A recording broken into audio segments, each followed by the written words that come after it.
чтобы перадвызначыла іншы вынік, не магла. Я думаю, што гэта як бы ружовыя мары трошкі. Па-першае, меня так з аднаго боку маральны як бы пасыл за гэтай цытаты ён добры. Канешне, падтрымліваць прадэмакратычны рух гэта добрая справа, і тое, што Зеленскі пра гэта заўсёды кажа, гэта важна, гэта крута, што ў украінскай улады такія зараз як бы прынамсі вербальныя прыярытэты. Але калі мы ўзгадаем, як Украіна сама як бы працягвала гандляваць з рэжымам Лукашэнкі ўвесь 20-21 год, атрымоўваецца, што не толькі Еўропа апынулася ў баку ад падтрымкі дэмакратычнай Беларусі. Так? Гэта першае. А другое, я просто не бачу такіх рычагоў.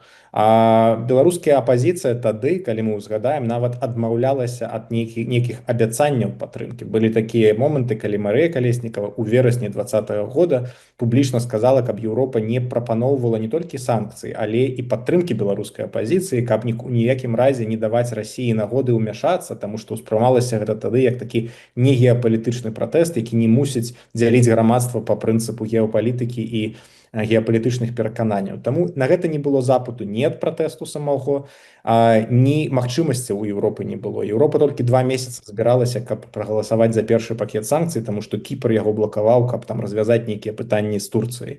Таму гэта проста немагчыма, і я не ведаю выпадкаў сусветнай гісторыі, калі б еўразвяз якому-небудзь пратэснаму руху дапамог так, што гэта прывяло б яго да перамогі. Ну, неяк вырашальную ролю сыграў у нечых іншых пратэстах.